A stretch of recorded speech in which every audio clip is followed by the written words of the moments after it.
Alexander വലിയ വീട്ടിലച്ചന്റെ പൗരോഹിത്യ silver jubilee ആഘോഷത്തിൽ ക്ലീമിസ് കാതോലിക്ക ഭാവതിരുമേനി നടത്തിയ പ്രസംഗം. തിരുനാമത്തിന് മഹത്വം ഉണ്ടായിരിക്കട്ടെ.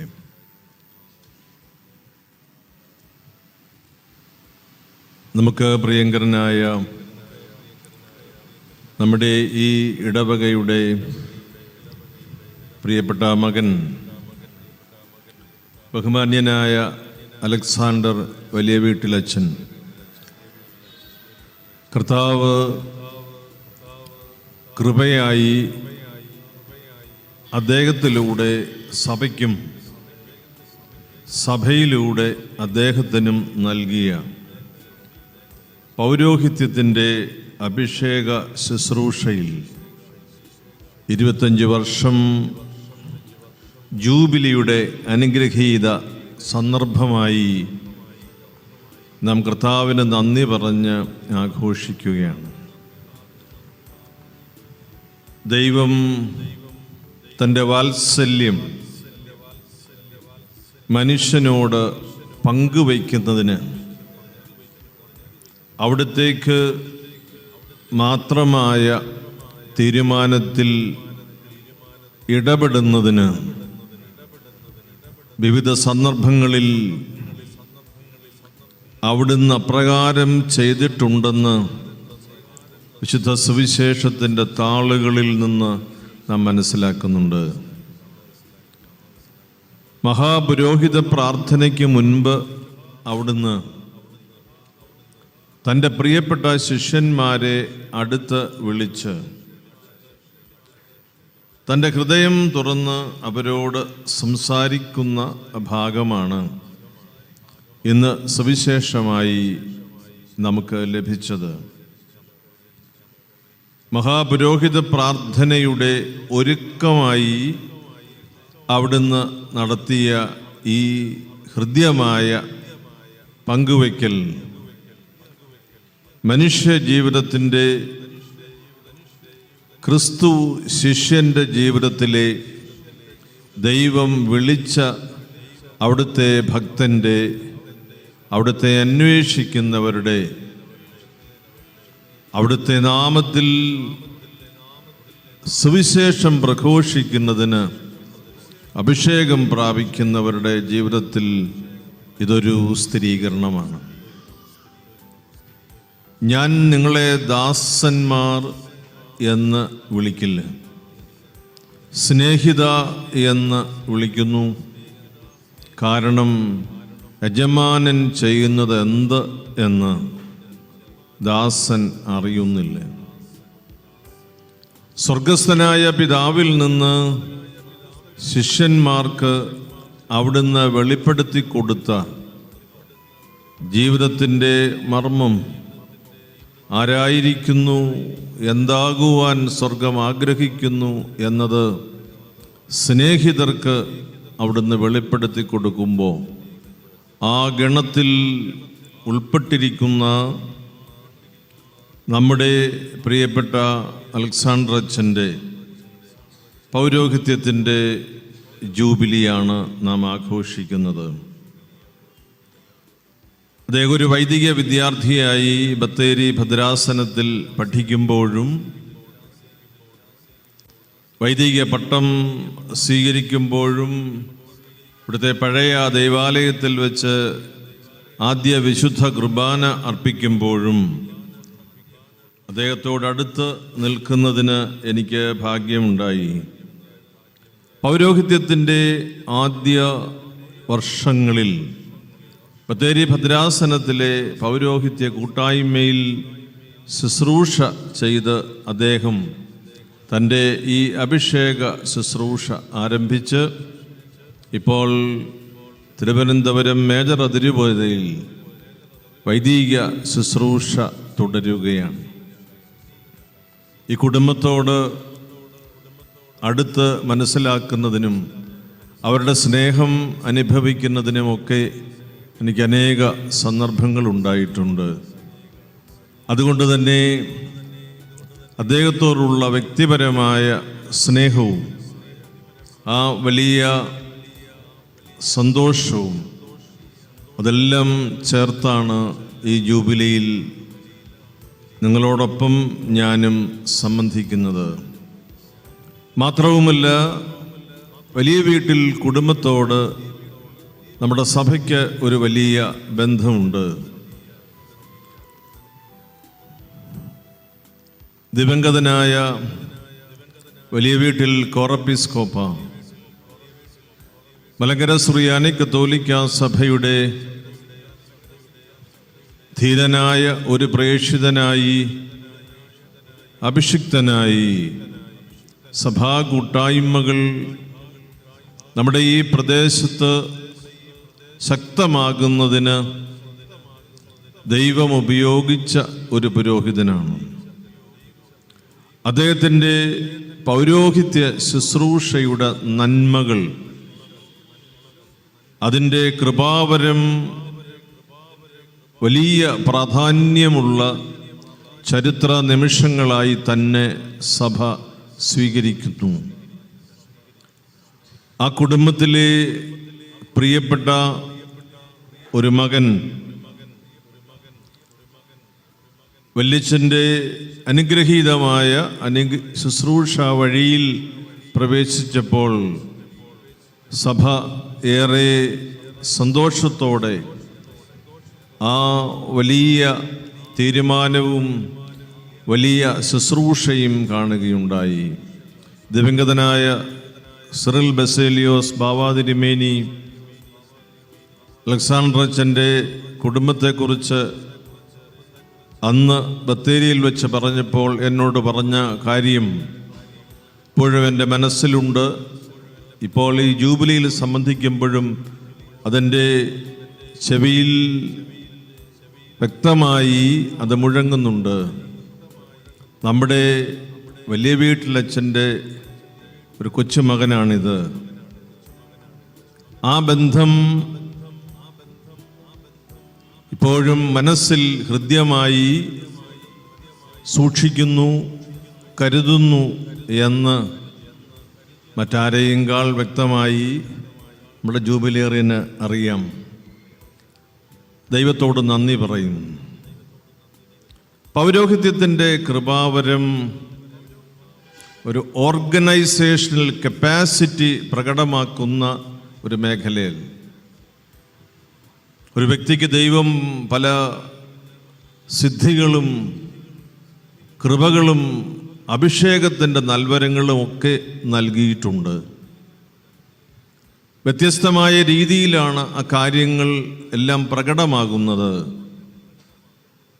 ദൈവം ഒരു വ്യക്തിയിലൂടെ കുദാശയായി ഒരാളെ രൂപാന്തരപ്പെടുത്തി സഭയ്ക്ക് നൽകുന്നതാണ് പൗരോഹിത്യം.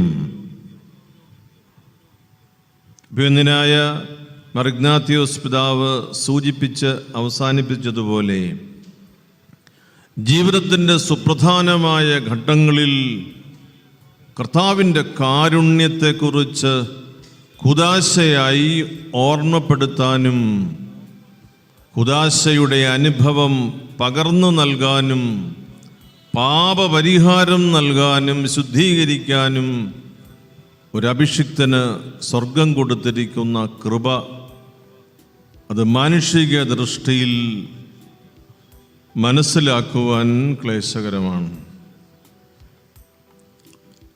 നാം ഒരു ചെറിയ തടിക്കഷ്ണം അതിൻ്റെ മുൻപിൽ താണു വീണ് കിടന്ന് ഞങ്ങൾക്ക് രക്ഷയുണ്ടായത് ഈ അടയാളത്താലെയാണ് എന്ന് പറഞ്ഞ് സകല മനുഷ്യരും സാഷ്ടാംഗം പ്രണമിക്കുന്നത് എന്തിൻ്റെ അടിസ്ഥാനത്തിലാണ്? ദുഃഖവെള്ളിയാഴ്ച നാം ശ്ലീബാ വന്ദനവിൽ ഈ കുരിശിൻ്റെ മുൻപിൽ താണു വീണ് നമ്മുടെ നെറ്റി ഈ ഭൂമിയോട് ചേർത്ത് വെച്ച് നമ്മൾ പ്രാർത്ഥിക്കുമല്ലോ, ഞങ്ങൾക്ക് രക്ഷയുണ്ടായത് ഈ അടയാളം കൊണ്ടാണ്. തടിയുടെ ഈ കഷണം, രണ്ട് കഷണങ്ങൾ ചേർത്ത് വയ്ക്കുന്നത് വഴി അവിടെ അത്ഭുതമൊന്നും നടക്കുന്നില്ല. എന്നാൽ രക്ഷാകരമായ ഒരു അനുഭവത്തിൻ്റെ വേറിട്ട അടയാളമായി സ്വർഗം നൽകിയ ഒരു വലിയ സാക്ഷ്യം കുരിശിൽ കാണുന്നത് കൊണ്ട് അതിൻ്റെ മുൻപിൽ പ്രണമിക്കുന്നതിന് നമുക്ക് സാധിക്കും. ലോകത്തിലെ അതിശയിപ്പിക്കുന്ന എത്രയോ കാഴ്ചകൾ നാം കാണുന്നുണ്ട്. നാം കണ്ടിട്ടില്ലാത്ത അനേകം അടയാളങ്ങൾ നാം കാണാറുണ്ട്. മനോഹരമായ കലാരൂപങ്ങൾ കാണാറുണ്ട്. അതിൻ്റെ മുൻപിൽ എന്തേ നാം തല കുനിക്കുന്നില്ല? നമ്മുടെ കണ്ണുകൾക്ക് വിസ്മയം തോന്നാം, എന്നാൽ ശിരസ് കുനിയുന്നില്ലല്ലോ. കുരിശിൻ്റെ മുമ്പിൽ നാം ശിരസ് നമിക്കുന്നത്, കരങ്ങൾ കൂപ്പുന്നത് വിശ്വാസത്തിൻ്റെ അടിത്തറയിൽ നിന്നുകൊണ്ടാണ്. പൗരോഹിത്യത്തിൻ്റെ അഭിഷേകം ഒരു മനുഷ്യൻ ക്രമീകരിച്ചു കൂട്ടുന്ന കഴിവുകളുടെ ആകത്തുകയല്ല. ബലഹീനനായ മനുഷ്യനിൽ ദൈവം അത്ഭുതകരമായി കൂദാശ എന്നോണം പരിവർത്തനം ചെയ്യിക്കുന്ന വലിയ കൃപയുടെ ഒരു സാക്ഷ്യമാണ്. പൗലോസ് അപ്പോസ്തലൻ പഠിപ്പിച്ചല്ലോ, ഈ വലിയ നിക്ഷേപം മൺപാത്രങ്ങളിൽ കരുതിയിരിക്കുന്നു. വലിയ നിധി മൺപാത്രത്തിൽ കരുതിയിരിക്കുന്നു. മനുഷ്യൻ്റെ ബലഹീനതയല്ല പ്രധാനമായ കാര്യം, ദൈവത്തിൻ്റെ കരുതലാണ്. ദൈവത്തിൻ്റെ കരുതലാണ് സർവപ്രധാനമെന്ന് നമ്മെ പഠിപ്പിക്കുകയാണ്. അതേസമയം വിശുദ്ധ വചനം നമ്മെ പഠിപ്പിക്കുന്നുണ്ട്, അഹറോനെ പോലെ ദൈവത്താൽ വിളിക്കപ്പെടുന്നവനല്ലാതെ ആരും സ്വമേധയായി ഇത് സ്വീകരിക്കുന്നില്ല. ഇതങ്ങനെ പൊരുത്തപ്പെട്ടു പോരുക. അതിൻ്റെ ആദ്യത്തെയും അവസാനത്തെയും അർത്ഥം, ദൈവം ഒരു മനുഷ്യനിൽ പ്രസാദിക്കുന്നത് അവിടുത്തെ വലിയ കാരുണ്യം പ്രകടമാക്കുന്നതിനാണ്. കർത്താവിനാൽ സ്നേഹിക്കപ്പെടുന്നവരെ, പൗരോഹിത്യ ശുശ്രൂഷയെ മാറ്റുരച്ച് പരിശോധിച്ച് തങ്ങളുടെ ഹിതപ്രകാരവും തങ്ങളുടെ വ്യാഖ്യാന രീതിയും ആസ്വാദകരുടെ എണ്ണത്തിൻ്റെ വർധനവുമെല്ലാം പരിഗണിച്ച് വിശദീകരിക്കുന്ന നാളുകളിലാണ് നാം പൗരോഹിത്യത്തെക്കുറിച്ച് അതൊരു കൃപയാണ്, ദൈവം നൽകുന്ന വലിയ അടയാളമാണ് എന്ന് ധൈര്യമായും സന്തോഷത്തോടെയും നാം പ്രഘോഷിക്കുന്നത്. ആയതിനാൽ നമ്മുടെ ഈ ജീവിതത്തിൻ്റെ വഴികളിൽ ശാസ്ത്ര സാങ്കേതിക വിദ്യകൾ നമുക്ക് ജീവിക്കുവാൻ ആവശ്യമായ സാധ്യത ഇവിടെയില്ലെങ്കിൽ മറ്റൊരു സ്ഥലത്ത് കണ്ടെത്താനുള്ള വലിയ അന്വേഷണവും നമ്മിലേക്ക് എത്തിക്കാനുള്ള വലിയ ക്രമീകരണങ്ങളുമൊക്കെ നമ്മുടെ കൺമുമ്പിൽ എല്ലാം തെളിവായി കാണുമ്പോഴും നാം ഓർക്കുക, നമ്മുടെ ജീവിതത്തിൽ ദൈവത്തിൻ്റെ കൂദാശകൾ മാറ്റിവെക്കാൻ ആവില്ല. അപ്രകാരം കൂദാശയാക്കപ്പെട്ട മനുഷ്യരാണ് പുരോഹിതർ. ഈ പുരോഹിതരാകട്ടെ ബലഹീനരായ മനുഷ്യ പ്രകൃതിയോട് കൂടിയവരാണ്. മാലാഖമാർക്കടുത്ത ജീവിതമെങ്കിലും മനുഷ്യൻ്റെ ബലഹീനത വിട്ടുമാറാത്ത ജീവിതങ്ങളിലാണ് പൗരോഹിത്യത്തിൻ്റെ ഈ കൃപ അഭിഷേകമായി ദൈവം നൽകുക. എല്ലാ മനുഷ്യരെയും സംബന്ധിച്ച് ദൈവത്തിൻ്റെ പദ്ധതിയിൽ ഇത് കൃത്യമായി അവിടുന്ന് സ്വീകരിച്ചു പോരുന്ന മാനദണ്ഡമാണ്. പ്രിയപ്പെട്ട അലക്സാണ്ടർ അച്ഛൻ എപ്പോഴും ശുശ്രൂഷ ചെയ്തിരുന്ന സ്ഥലങ്ങൾ സാധാരണക്കാരായ നമ്മുടെ ആളുകൾ താമസിക്കുന്ന ഇടവകകളും മിഷൻ കേന്ദ്രങ്ങളുമാണ്. അവരോടൊക്കെ വളരെ സ്നേഹത്തിലും കരുതലിലും അച്ഛൻ ഇടപെടുന്നത് അജപാലന ശുശ്രൂഷയിലെ നല്ല അനുഭവമായി എപ്പോഴും ഞാൻ കണ്ടിട്ടുണ്ട്. ഏറ്റക്കുറച്ചിലുകളില്ലാതെ, വ്യത്യാസങ്ങളില്ലാതെ പലപ്പോഴും സമൂഹത്തിൻ്റെ മുഖ്യധാരയിലേക്ക് വരുന്നതിന് തടസ്സങ്ങളേറെ മനുഷ്യൻ സൃഷ്ടിച്ചു വെച്ചിട്ടുള്ള ആ ഘടകങ്ങളിലൊക്കെ സമ്മർദ്ദപ്പെട്ട് മുൻപോട്ട് വരാൻ സാധിക്കാത്ത വെറും സാധാരണക്കാരായ ആളുകൾ, അവർക്കും സുവിശേഷം അവകാശപ്പെട്ടതാണ്. അവർക്കും ഏകവും വിശുദ്ധവും ശ്ലൈഹികവും സാർവത്രികവുമായ സഭയിലെ അംഗത്വം അവർക്കും അവകാശപ്പെട്ടതാണ് എന്ന് നമ്മുടെ പുണ്യപിതാവ് ധന്യൻ മാർ ഇവാനിയോസ് തിരുമേനി പഠിപ്പിച്ചതനുസരിച്ച് മലങ്കര സുറിയാനി കത്തോലിക്ക സഭ ഇപ്രകാരമുള്ള ആത്മാക്കളുടെ ഇടയിൽ സുവിശേഷ ശുശ്രൂഷ നിർവഹിക്കുന്ന ആ ചരിത്രത്തിൽ നമ്മുടെ അനേകം മിഷൻ കേന്ദ്രങ്ങളിൽ പ്രിയപ്പെട്ട അലക്സാണ്ടർ അച്ഛൻ വളരെ കരുതലോടെ ശുശ്രൂഷ നിർവഹിച്ച് വരികയാണ്. മിഷനുകളിലേക്കൊക്കെ അച്ഛനെ അയക്കുമ്പോൾ ഇന്നുവരെ അതേക്കുറിച്ച് ഒരു പരിഭവം, ചെറുതായി പോയെന്നോ വലുതായി പോയെന്നോ ഒരു പരിഭവം ഇന്നുവരെ പറഞ്ഞിട്ടില്ല. അല്ലെങ്കിൽ ഇല്ല വള്ളിയിലേ ഞാൻ പോകൂ എന്ന് ഒരിക്കലും അച്ഛൻ ഒരു ശാഠ്യം ഇന്നുവരെ കാണിച്ചിട്ടില്ല. നാളെയും അങ്ങനെ തന്നെ ആയിരിക്കും എന്ന് ഞാൻ ബോധ്യമുണ്ട്. ഏൽപ്പിക്കുന്ന ശുശ്രൂഷ അച്ഛൻ ചെയ്യും. അച്ഛനിൽ ശ്രദ്ധിച്ചിട്ടുള്ള ഒരു കാര്യം, വേണ്ട എന്ന് പറഞ്ഞാൽ അതിൻ്റെ അന്തിമ തീരുമാനം വേണ്ട എന്ന് തന്നെയാണ് അച്ഛൻ എപ്പോഴും കാണിച്ചിട്ടുള്ളത്. വേണ്ട എന്ന് പറഞ്ഞത് വേണമെന്ന് വെക്കാൻ കുറച്ച് സൂത്രങ്ങളും അഭ്യാസങ്ങളൊക്കെ എൻ്റെ അടുത്ത് കാണിച്ചിട്ടുണ്ട്. പക്ഷേ അച്ഛനറിയാം അവസാനവും അതങ്ങനെ തന്നെയാണ് എന്നറിയാവുന്നത് കൊണ്ട് അവസാനവും അച്ഛൻ്റെ തീരുമാനത്തിൽ വ്യത്യാസമില്ല. സ്നേഹം അതിൻ്റെ ഒരു നല്ല അനുഭവത്തിൽ അനേക മനുഷ്യരെ സഹായിക്കുന്നതിന് അദ്ദേഹത്തിന് കഴിയുന്നുണ്ട്. ബഹുമാനപ്പെട്ട ജോസ് കിഴക്കേടത്ത് അച്ഛൻ്റെ കൂടെയാണ് അൽസജൻ ശുശ്രൂഷ ചെയ്യുന്നത്. അതുകൊണ്ട് തന്നെ അവിടെയുള്ള എല്ലാ ശുശ്രൂഷകളിലും, പ്രത്യേകിച്ച് നമ്മുടെ ബഹുമാനപ്പെട്ട സീനിയർ വൈദികരെ ശുശ്രൂഷിക്കുന്ന കാര്യത്തിൽ അദ്ദേഹം നൽകിയിട്ടുള്ള വലിയ കരുതൽ ഞാൻ പലപ്പോഴും അതിശയിച്ചു പോയിട്ടുണ്ട്. ഇവിടെ അച്ഛന്മാർ കിടക്കയിൽ നിന്ന് എഴുന്നേൽക്കാൻ സാധിക്കാതെ കിടക്കുന്ന അവസരത്തിൽ നമ്മുടെ അച്ഛൻ അവർക്ക് ചെയ്തിട്ടുള്ള ശുശ്രൂഷകൾ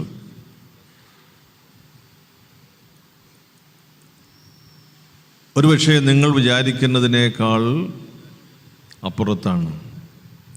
അവർക്കാവശ്യമായതെല്ലാം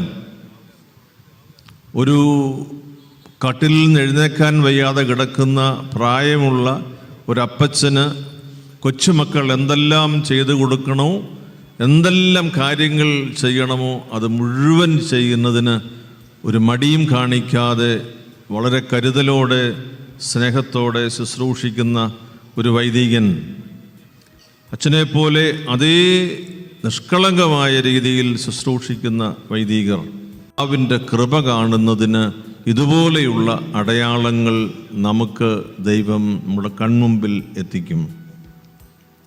വളരെ സന്തോഷത്തോടെ നാം ഈ വിശുദ്ധ കുർബാനയെ നോക്കി, ഈ കുർബാന അനുഗ്രഹവും സമാധാനവും ബലിയും സ്തോത്രവുമാകുന്നു എന്ന് വിശ്വാസ പ്രഘോഷണം നടത്തുമ്പോൾ ഓർക്കുക, ഒന്നാമത്തെ ശിഷ്യൻ മുതൽ കർത്താവിൻ്റെ നാമത്തിൽ അവസാനം വരെ ജീവിക്കുന്ന ശിഷ്യൻ വരെ, ക്രിസ്തുഭക്തൻ വരെ ഈ കുർബാന അർപ്പിച്ചും അനുഭവിച്ചുമാണ് എന്നും ശക്തി സംഭരിച്ചിട്ടുള്ളത്. ആ കുർബാനയിലാണ് നാം അച്ഛൻ്റെ ജൂബിലി ആഘോഷിക്കുക. പൗരോഹിത്യ ശുശ്രൂഷ അത് വിശ്വാസഗണത്തിൻ്റെ സഭയുടെ വലിയ അനുഗ്രഹമാണ്, കൃപയാണ്. മനുഷ്യരിൽ നിക്ഷേപിക്കപ്പെട്ടിരിക്കുന്ന ദൈവത്തിൻ്റെ ഈ കൃപ ആദരവോടും ബഹുമാനത്തോടും കൂടി നമുക്ക് സ്വീകരിക്കാം.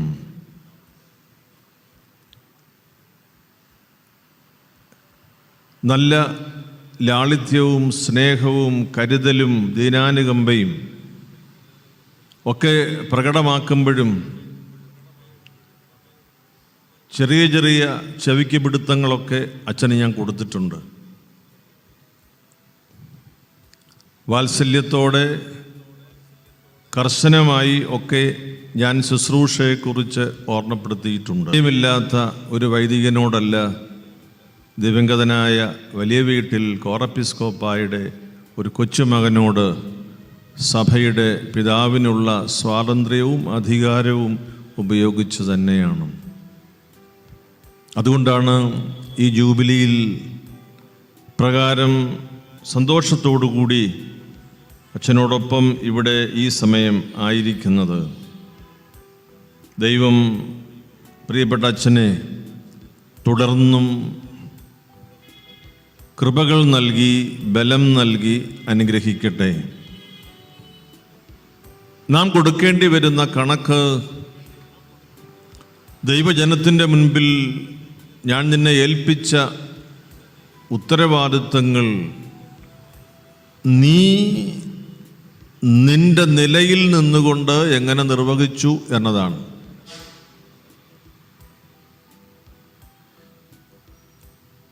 എന്ന് വെച്ചാൽ 10ാം ക്ലാസ്സുകാരനോട് PhD-കാരൻ്റെ ചോദ്യം കർത്താവ് ചോദിക്കില്ല. എന്നാൽ PhD-കാരനോട് 10ാം ക്ലാസ്സുകാരൻ്റെ ചോദ്യം ചോദിച്ച് സഹായിക്കും എന്ന് ഞാൻ കരുതുന്നുമില്ല. ഓരോരുത്തരെ ദൈവം ഏൽപ്പിച്ചിരിക്കുന്ന ഉത്തരവാദിത്വം നമ്മെ അറിഞ്ഞുകൊണ്ട് അവിടുന്ന് നൽകുന്ന സ്നേഹത്തിൻ്റെ അടിസ്ഥാനത്തിലാണ്. പ്രിയപ്പെട്ട അച്ഛന് ഇനിയും നമ്മുടെ കർത്താവിൻ്റെ സ്നേഹവും കാരുണ്യവും അറിയിക്കുന്നതിന് സ്വർഗം ധാരാളം അവസരങ്ങൾ തരട്ടെ എന്ന് ഞാൻ പ്രാർത്ഥിക്കുന്നു. പ്രിയപ്പെട്ട അച്ഛനെ അറിയിക്കുന്നു. പ്രിയപ്പെട്ട അമ്മ ഇവിടെ സന്നിഹിതയാണ്, സഹോദരി മിനി ഇവിടെ സന്നിഹിതയാണ്. ഈ കുടുംബത്തിലെ പ്രിയപ്പെട്ട സഹോദരൻ ഇവിടെ എത്തിയിട്ടില്ല. നിങ്ങളെല്ലാവരോടുമുള്ള സ്നേഹവും സന്തോഷവും ഞാൻ അറിയിക്കുന്നു. ഈ ജൂബിലി ഇവിടെ ആഘോഷിക്കുന്നതിന് നമ്മുടെ ഇടവകയുടെ മക്കൾ ഒരു കുടുംബക്കാർക്ക് വേണ്ടിയും പ്രാർത്ഥിക്കണം എന്ന സ്നേഹത്തോടുകൂടി ഞാൻ നിങ്ങളെല്ലാവരെയും ഓർമ്മപ്പെടുത്തി ജൂബിലിയുടെ വലിയ അനുഗ്രഹം ദൈവം തുടർന്നും അച്ഛന് നൽകട്ടെ എന്ന് പ്രാർത്ഥിച്ച് പ്രിയപ്പെട്ട വികാരിയച്ഛൻ ജോർജ് പട്ടശ്ശേരി അച്ഛൻ ഇക്കാര്യങ്ങൾക്ക് നേതൃത്വം നൽകിയതിൽ പ്രിയപ്പെട്ട അച്ഛനെ അഭിനന്ദിക്കുന്നു. നമ്മുടെ ജില്ലയുടെ വികാരി വന്ദ്യനായ നെടിയത്ത് റമ്പാച്ചനെ പ്രത്യേകം അഭിനന്ദിക്കുകയും നിങ്ങളെല്ലാവരോടുമുള്ള നന്ദിയും സ്നേഹവും അറിയിക്കുകയും ദൈവകാരുണ്യം നമ്മുടെ ഇടയിൽ അതിശക്തമായി വ്യാപരിക്കട്ടെ എന്ന് പ്രാർത്ഥിക്കുകയും ചെയ്ത് എല്ലാ നന്മകളും നേരുന്നു. പ്രിയപ്പെട്ട അലക്സാണ്ടർ അച്ഛനെ ദൈവം സഭയുടെ ദൈവ ശുശ്രൂഷയിൽ കൂടുതൽ ശക്തനാക്കട്ടെ. ദൈവം കൂടെ ഇരിക്കുമാറാകട്ടെ.